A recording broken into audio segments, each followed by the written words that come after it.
বিরিয়ানি লাভাররা কে কোথায় আছো, ঝটপট চলে আসো কাকুলি কিচেন বিডিতে, কারণ আজ আমরা রান্না করব চিকেন বিরিয়ানি। ভিডিও শুরুতেই বলতে চাই, এরকম একটা চিকেন বিরিয়ানি থাকলে সত্যি বলছি সবাই যে কোনো রেড মিট বিরিয়ানির কথা ভুলে যাবে, শুধু মন বলবে চিকেন বিরিয়ানি চাই, চিকেন বিরিয়ানি চাই। আর তাছাড়া অনেকে রেড মিট খাওয়া বারণ, তাই চিকেন বিরিয়ানি বেস্ট। তাহলে চলো ঝটপট তৈরি করে ফেলি আমাদের আজকের রেসিপি। আর এই চিকেন বিরিয়ানিটার সাথে আমি কিন্তু সার্ভ করেছিলাম রায়তা, যা বিরিয়ানির সাথে খেতে অনেক অসাধারণ লাগে। অবশ্যই তোমাদের সাথে আমি এই রায়তার রেসিপিও শেয়ার করব।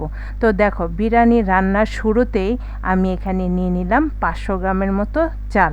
যে কোনো সুগন্ধি চাল নিতে পারো, আমি এখানে পোলাও চালটা নিলাম, নিয়ে এবার খুব ভালো করে ধুয়ে নিব। কয়েকটি স্টেপ ফলো করলেই কিন্তু একটা পারফেক্ট বিরিয়ানি তৈরি করা ঘরে সম্ভব। আর বাইরের যে কোনো ব্র্যান্ডের নামি দামি ব্র্যান্ডের বিরিয়ানি থেকে কিন্তু ঘরের তৈরি বিরিয়ানি খেতে আরও বেশি ভালো হয়। তো দেখো, আমি চালটা ভালো করে ধুয়ে 10 মিনিট ভিজিয়ে রেখে তারপর ভালো করে ছেঁকে একটি সাইডে রেখে দিয়েছি। আর এখানে চলে আসলাম চিকেনের কাছে। চিকেন ম্যারিনেট করতে হবে, সেই জন্য প্রথমে চিকেন ভালো করে ধুয়ে নিয়েছি। আর এখানে দিয়ে দিলাম লেবুর রস, তারপর দিয়ে দিব পরিমাণ মতো লবণ, দিয়ে দিব গোলমরিচ গুঁড়ো, তারপর এখানে দিয়ে দিব 1 চামচ শুকনো মরিচের গুঁড়ো, দিয়ে দিব এখানে আমি 1 চামচ জিরে গুঁড়ো আর 1 চামচ ধনে গুঁড়ো।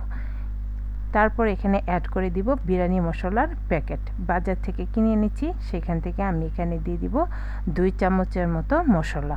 তারপর দেখো, এখানে আমি পেঁয়াজ, রসুন, আদা, কাঁচামরিচ এই 4টি উপাদান একসাথে ব্লেন্ড করে রেখেছিলাম, সেখান থেকে আমি দিয়ে দিব 3 চামচের মতো আদা রসুন পেস্ট দিয়ে দিলাম।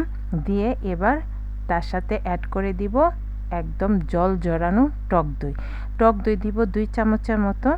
দিয়ে এবার সব কিছু খুব সুন্দর করে হাতের স্পর্শে তারপর মেখে নিতে হবে। হাতটাকে তো অবশ্যই খুব ভালো করে ধুয়ে নিতে হবে। আমি তো রান্নার সময় হাত যে কতবার ধুই তার তো কোনো গ্যারান্টিই নেই। তো দেখো, হাতের সাহায্যে ভালোবাসা মিশিয়ে তারপর সব কিছু খুব ভালো করে মেখে নিলাম। আর তারপর এখানে অ্যাড করে দিব বাদাম পেস্ট। এখানে আমি কাজু পেস্ট করে নিয়েছি, তোমরা চাইলে অন্য যে কোনো বাদামও পেস্ট করে দিতে পারো। এখানে এক একটা উপাদান মিশাবে আর খুব ভালো করে তারপর চিকেনের সাথে মিশিয়ে নিবে। তো দেখো, দিয়ে দিলাম বাদামটাও খুব ভালো করে চিকেনের সাথে মিশিয়ে নিব। আর তারপর এখানে আমি দিয়ে দিব টমেটো, 1 চামচের মতো টমেটো সস দিয়েছি। টমেটো সসটাকেও এবার খুব ভালো করে মাখিয়ে নিব। সবগুলো উপাদান যত ভালো করে চিকেনের সাথে মিশে যাবে ততই কিন্তু ভালো হবে খেতে। ম্যারিনেশনের সময় খুব সুন্দর একটা ফ্লেভার বের হচ্ছিল। এখানে দেখো, আমি অ্যাড করে দিলাম তেল। পেঁয়াজ বেরেস্তা করার পর যে তেলটা ছিল সেখান থেকে আমি 2 চামচের মতো তেল দিয়ে দিলাম। এভাবে আমি যেভাবে চিকেন বিরিয়ানিটি রান্না করলাম, এভাবে রান্না করলে কিন্তু একটুও তেল তোমাদের ওয়েস্ট হবে না, সব কিছু খুব সুন্দর করে পারফেক্টলি রান্না করতে পারবে। তো দেখো, সবগুলো উপাদান আবারও খুব ভালো করে মিশিয়ে নিয়েছি। এবার ঢাকনা দিয়ে ডেকে মিনিমাম আধা ঘন্টা চিকেনটাকে রেস্টে রাখতে হবে। চিকেনটা রেস্টে রেখে দিলাম। আর এখানে যে হাঁড়িতে আমি সম্পূর্ণ বিরিয়ানিটা রান্না করব সেটাতে এবার আমি চিকেনটাকে রান্না করে নিব। সেই জন্য দিয়ে দিলাম পরিমাণ মতো তেল আর দিয়ে দিব পেঁয়াজ কুচি। পেঁয়াজটাকে বেরেস্তা করে নিব, সেই জন্য তেল তো একটু বেশি পরিমাণে লাগবেই। তো দেখো, পেঁয়াজ বেরেস্তা করার সময় কিন্তু তোমাদের অবশ্যই খেয়াল রাখতে হবে অনবরত নাড়াচাড়ার মধ্যে থাকতে হবে। অনবরত নাড়াচাড়া থাকলে তবেই কিন্তু পেঁয়াজ বেরেস্তা পারফেক্টভাবে হবে, নতুবা দেখতে পাবে একদিকে লাল হয়ে যাবে আবার অন্যদিকে হবে না, তখন পেঁয়াজ বেরেস্তাটা আর পারফেক্ট হবে না। তো দেখো, অনবরত নেড়েচেড়ে আমি পেঁয়াজটাকে বেরেস্তা করে নিয়েছি। এবার এখান থেকে অর্ধেক আমি একটি প্লেটে তুলে রাখবো পরবর্তীতে ইউজ করার জন্য, আর বাকি অর্ধেকটাই আমরা চিকেনটাকে রান্না করে নিব। সেই জন্যই কিন্তু একটু তেলও ওয়েস্ট হবে না, কারণ পেঁয়াজ বেরেস্তা করার পর অনেকেরই কিন্তু তেল থেকে যায়, সেই তেলটা আবার দ্বিতীয়বার ইউজ করে, যেটা নাকি স্বাস্থ্যের জন্য একটু উপকারী না। তো দেখো, বাকি পেঁয়াজ বেরেস্তার মধ্যে আমি দিয়ে দিলাম তেজপাতা, একটি ছোটো এলাচ, বড় এলাচ, লবঙ্গ আর দিয়ে দিলাম জয়িত্রী। এবার এটাকে একটু নেড়েচেড়ে ভেজে নিব। তারপর যখন খুব সুন্দর একটা ফ্লেভার অ্যাড হবে তখন এখানে আমি দিয়ে দিব ম্যারিনেট করে রাখা চিকেনটাকে দিয়ে দিব। দিয়ে এবার খুব সুন্দর করে চিকেনটাকে কষিয়ে নিতে হবে। চুলার আঁচটা মিডিয়ামে রেখে তারপর দেখতেই পাবে তোমরা, দেখো কত সুন্দর করে আমি চিকেনটাকে কষিয়ে নিব। চিকেন যখন খুব ভালো করে কষানো হয়ে যাবে, তারপর এখানে আমি অ্যাড করে দিব একটু পানি। তো দেখতে পাচ্ছ অনবরত নেড়ে চেড়ে কিন্তু চিকেনটাকে খুব সুন্দর করে কষিয়ে নিয়েছি। চিকেনের কালারটাও চেঞ্জ হয়ে গেছে, আর এই সময় যে কি সুন্দর একটা ফ্লেভার বের হয় না, মনে হয় যেন তখনই খেয়ে ফেলি। তো দেখো একটু পানি অ্যাড করে দিলাম। এবার এই চিকেনটাকে আমি ডেকে তারপর সিদ্ধ করে নেব। আর চিকেনটাকে কিন্তু একেবারে ডেকে তারপর পুরোপুরি সিদ্ধ হওয়া পর্যন্ত অপেক্ষা করতে পারবে না, সেক্ষেত্রে তলায় লেগে যাবে আর চিকেনটা খেতে তখন ভালো লাগবে না। কারণ আমরা এখানে ইউজ করেছি বাদাম পেস্ট। বাদামটা খুব তাড়াতাড়ি নিচের দিকে লেগে যায়, সেজন্য ঢাকনাটা খুলে একটু পরে পরে নেড়ে দিতে হবে। তো দেখো আমি আবারও ঢাকনাটা খুলে একটু নেড়ে দিচ্ছি। এভাবে কিছুক্ষণ পর পর ঢাকনাটা খুলে তারপর নেড়ে দিবে, আর তারপর আবারও ডেকে চিকেনটাকে পুরোপুরি সিদ্ধ করে নেবে। তো দেখো আমি আবারও ঢাকনাটা খুলে দিলাম, আর এ পর্যায়ে কিন্তু আমাদের চিকেনটা পুরোপুরি সিদ্ধ হয়ে গেছে। সব চিকেন সিদ্ধ হতে এক সময় লাগে না, কিছু চিকেন বেশি সময় নেয়, আবার কিছু চিকেন কম সময় নেয়। তো সেটা বুঝেই তোমাদের সিদ্ধ করে নিতে হবে। তো দেখো আমি সব কিছু খুব ভালো করে নেড়ে চেড়ে দিচ্ছি, আর এ পর্যায়ে চিকেন থেকে যে পরিমাণ পানি বের হয়েছে সবটা পানি আমি নেড়ে চেড়ে খুব সুন্দর করে শুকিয়ে নিব।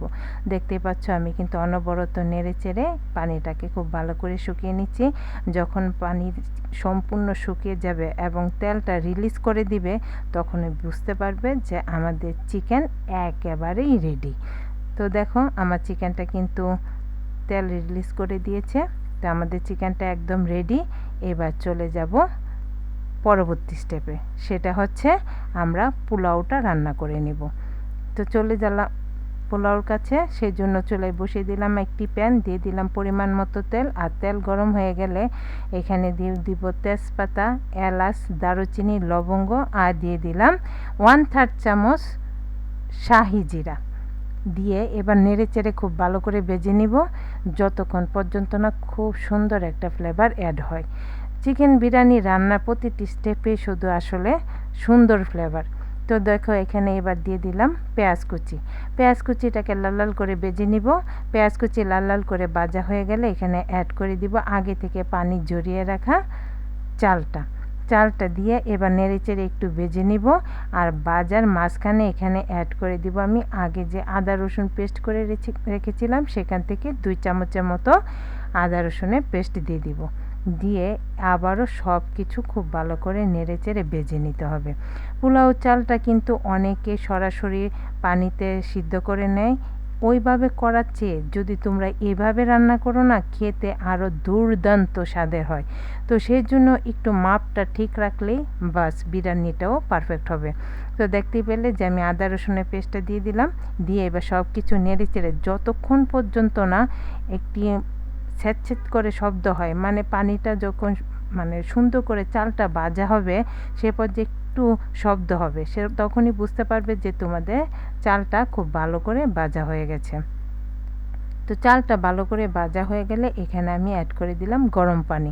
সবসময় আমরা কিন্তু যতটুকু চাল দেই তার দ্বিগুণ পানি দিই, কিন্তু এখানে আমরা যেহেতু চালটাকে 80% মতো সিদ্ধ করে নিব, সেজন্য জলের বা পানির পরিমাণটাও একটু কম দিব। দিয়ে এবার খুব তাড়াতাড়ি নাড়িয়ে চেড়ে দিতে হবে যেন চালগুলো একটা আরেকটার সাথে লেগে না যায়। তো পানিটা সিদ্ধ হতে থাক, ততক্ষণে আমরা একটা দুধের মিশ্রণ তৈরি করে নেব। এখানে তরল দুধে আমি আগে জাফরান অ্যাড করে রেখেছিলাম, এতে করে সুন্দর একটা ফ্লেভার প্লাস সুন্দর একটা কালার অ্যাড হবে। আর তার সাথে দিয়ে দিলাম 1 চামচ কেওড়া জল, আর দিয়ে দিলাম 2 চামচ চিনি। চিনিটা দিলে কিন্তু স্বাদে পারফেক্ট ব্যালেন্স হয়। সব কিছু ভালো করে নেড়ে চেড়ে মিশিয়ে তারপর দুধের মিশ্রণটাকে একটা সাইডে রেখে দেব, পরবর্তীতে আমরা ইউজ করব। আর এখন চলে যাব চালের কাছে। দেখো এতক্ষণে 10 মিনিটের মধ্যে আমাদের চালটা কিন্তু অনেকটাই সিদ্ধ হয়ে গেছে। আর এই চালটা আগে বলেছি পুরোপুরি সিদ্ধ করে যাবে না, 80%-এর মতো সিদ্ধ করে নিব। আর আমি তোমাদের দেখিয়ে দিচ্ছি, দেখো আমাদের চালটা কতখানি সিদ্ধ হয়েছে। এরকম শক্ত থাকতে থাকতেই কিন্তু নামিয়ে নিতে হবে, পুরোপুরি সিদ্ধ করা যাবে না, তাহলেই আমাদের বিরিয়ানিটা জর্জরে হবে। এবার পুরোটা পানি আমি শুকিয়ে নিব। চুলার আঁচটা বাড়িয়ে দিয়ে তারপর সম্পূর্ণ পানিটা শুকিয়ে নিব। আর পানিটা শুকিয়ে গেলে আমরা কিন্তু গরম অবস্থাতেই এই সিদ্ধ করে নেওয়া চালটা চিকেনের সাথে অ্যাড করে নিব। তার আগে আমরা চিকেনের সাথে দিয়ে দিব আরও কিছু উপাদান। দিয়ে দিব প্রথমে আমি কয়েকটি আলু বোখরা, এটা অপশনাল, তোমাদের ঘরে থাকলে দিতে পারো আর না থাকলে নাও দিতে পারো, তবে টকটক খেতে হয়, মুখে পড়লে কিন্তু খেতে অনেক ভালো লাগে। দিয়ে দিলাম কয়েকটি কাজু বাদাম, আর তারপর এখানে দিয়ে দিব আগে থেকে সিদ্ধ করে রাখা পোলাও চালটা দিয়ে দিলাম। দিয়ে খুব সুন্দর করে চারিদিকে এবার স্প্রেড করে দিব। চারিদিকে সমানভাবে ছড়িয়ে দিব। আর তারপর এখানে অ্যাড করে দিব আরও কয়েকটি উপাদান, যেগুলোর কারণে কিন্তু খুব সুন্দর একটা ফ্লেভার বের হবে যখন তোমরা হাঁড়ির থেকে ঢাকনাটা ছড়িয়ে দিবে। তো দেখো আমি এবার সব কিছু ভালো করে স্প্রেড করে দিলাম। দিয়ে দিব প্রথমেই 2 চামচের মতো ঘিটা কিন্তু দিতে হবে, তাহলে খুব সুন্দর ফ্লেভার হয়। আর তারপর এখানে দিয়ে দিব আমি পেঁয়াজ বেরেস্তা, আগে যে পেঁয়াজটা বেরেস্তা করে রেখেছিলাম সেটা দিয়ে দিব। এটা কিন্তু একটু দরাজ হাতে দিতে হবে, তাহলে খেতে বেশি ভালো লাগে। আর তারপর যে দুধের মিশ্রণটা দিয়েছিলাম সেটা সুন্দর করে ছড়িয়ে দিব। সব চালের সাথে অ্যাড করব না, গুল করে সুন্দর করে ছড়িয়ে দিব। তাতে করে কিছু চাল সাদা আর কিছু চাল কালারফুল হবে, যাতে করে খেতে বেশি ভালো লাগবে, দেখতে বেশি ভালো লাগবে। তো দেখো তারপর এখানে দিয়ে দিলাম বিরিয়ানি মশলা, যে প্যাকেটটা আছে সেখান থেকে একটু ছড়িয়ে দিলাম। আর তারপর এখানে দিয়ে দিব আমি কয়েকটি কাঁচামরিচ। এভাবে লাস্টের দিকে কাঁচামরিচ দিলে না খুব সুন্দর করে কাঁচামরিচের একটা ফ্লেভার বিরিয়ানির সাথে অ্যাড হয়। তো কাঁচামরিচটা দিয়ে দিলাম। আর তারপর চলে যাব আমরা ফাইনাল স্টেপে। সেজন্য চুলায় বসিয়ে দিব একটি তাওয়াটা দিয়ে তারপর যে বিরিয়ানির ডেক বা হাঁডি সেটা বসিয়ে দিলাম, ঢাকনা দিয়ে ডেকে দিব। আর উপর থেকে দিয়ে দিব শক্ত যে কোনো একটা কিছু, যেন ভিতরে বাষ্পটা কিছুতে বাইরে বের হতে না পারে। আর তারপর দমে রাখবো, প্রথমে হাই আছে 5 মিনিট, লো আছে 10 মিনিট, আর তারপর চুলাটা অফ করে দিয়ে আরও 5 মিনিট। আর তারপর তৈরি হয়ে যাবে খুবই টেস্টি এবং সুগন্ধি একটা পারফেক্ট বিরিয়ানি। আশা করছি তোমাদের কাছে বিরিয়ানিটা অনেক বেশি ভালো লেগেছে। যারা বিরিয়ানি লাভার তারা কিন্তু কিছুতে লাইক কমেন্ট শেয়ার করতে ভুল করো না। আর যাদের কাছে রেসিপিটা বেশি বেশি ভালো লেগেছে তারা বেশি বেশি করে শেয়ার করে দিয়ে আমার চ্যানেলটাকে সাবস্ক্রাইব এবং পেজটাকে ফলো করে দেওয়ার জন্য তোমাদের কাছে খুব বেশি অনুরোধ রইল। তাহলে দেখা হবে পরবর্তী নতুন কোনো ভিডিওতে। ততদিন পর্যন্ত ভালো থেকো, টাটা, বাই বাই।